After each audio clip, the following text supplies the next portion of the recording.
Hey, what's up, online community? And thanks for stopping by and checking out another segment of Straight No Chaser, where I talk sports and culture for fans, oftentimes with the fans.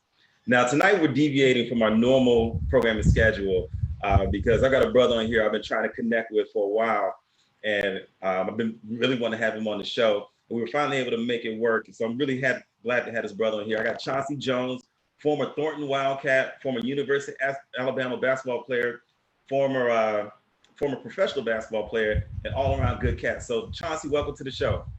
Thank you, man. Thanks for having me. Now, I wanted to have Chauncey on the show because not only is he a local legend here in Chicago, in particular the South Suburbs, but he's got a great story to share of perseverance, basketball, family, and just making sure that, or not making sure, but being able to give back to the community from which he came, and helping get back to younger people. But before we get into it, you know how we do it. You got your glasses, raise them up, grab your favorite libation. We're about to get into a Straight No Chaser.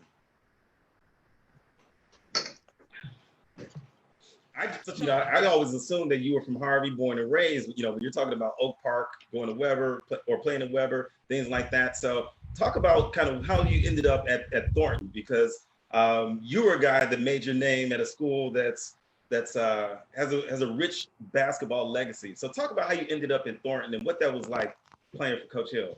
Well, naturally, I was born on the west side of Chicago, so I'm a West Sider, and me and my brother, we hung out in the streets a little bit, and I got into a little trouble, and my mom just shipped me out south, so I went and stayed with my godfather out south. He stayed in Dalton.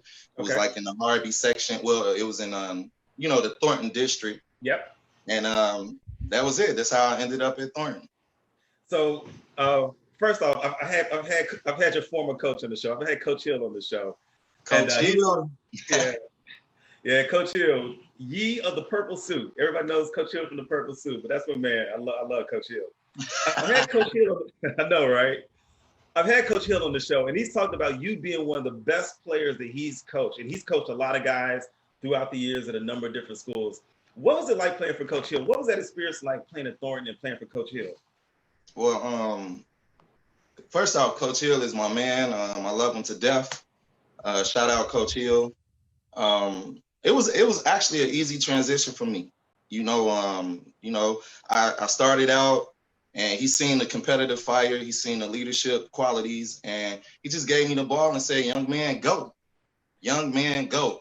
And when a legendary coach like that has confidence in you like that, it just puts you in a comfort zone, and your game is, it's just like it's just easy to play. He was very easy for me to play for. Yeah. Coach Hill comes across as a player's coach, and for him to give you the reins and let you really play your game, first off, says a lot about you as a player and as an individual, because he doesn't just do that for any and everybody. No, he doesn't. To recognize that in you and let you roll with that, that's amazing. So shout out to Coach Hill. And credit to him too, man, because he was such a disciplinarian, Yep. And then he was such a micromanaged type of guy. And for him to kind of recognize that and then make an adjustment in his coaching to allow a player to just kind of go. Yeah. Because so many coaches, man, get so caught up in their system, like you got to feed the system, you got to fit my system, you got to fit my system. So I think all the great coaches are the ones to kind of adjust their systems to their personnel. Yeah, agreed. Completely agreed. So you're at Thornton. You're playing for Thornton. You're moving up. You play there. You're playing varsity. Where were you at in terms of recognition and ranking when you were playing for Thornton? And where did you see yourself amongst your peers? Well, me personally, where I saw myself, I thought I was one of the better guards in the state.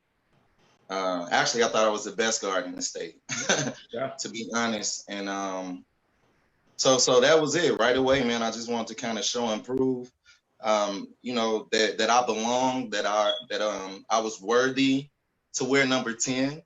I knew about Tracy Webster. I knew about the great Michael Allen, rest in peace. So I felt a little pressure about stepping into that role, but I was extremely confident that I could step in and kind of fill their shoes somewhat, but still have, my own touch and my own identity on it. So Well, it's interesting that you talked about that because that number 10 means something at Thornton, just like 25 means something at Simeon. absolutely. God rest Ben Wilson. So, but it means something because of the legacy of guards that have worn that number. And you talked about a little bit of added pressure, a little that comes with that. Did you ever feel like when you were in a game? Did you ever have a game where you went against an opponent and you wanted to turn it up a notch and let that guy know, hey, this is my house, or I'm the best guard in the state? Can you talk about who that guard may have been and who you may have given some of that work to?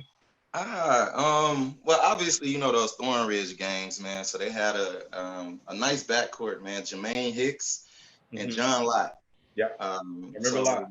yeah, so every time we played them guys, man, I was at them. But Stan, man, to be honest, I took that attitude into every game I played, man. No matter who we played, I just wanted to be known that, I'm a tough guard. And that was my mentality, man. My mentality was to attack, to compete, to let you feel me, to just let you know that I was there as a competitor, man. And that was it.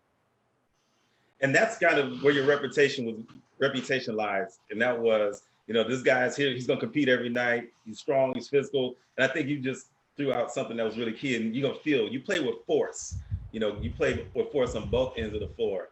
And I saw that when I first saw you play at the pro-am down at IIT. I mean, there were names down there, you weren't backing down. I saw you play with a certain level of tenacity. Man, you gotta touch them up, man. Like just going up and down. I want to feel that hit. I want to feel that pain. I want to feel that burn from my chest for playing so hard, and understanding that it's a second win out there for me. But that's it, Stan. Man, I'm just a competitor, man. That's it.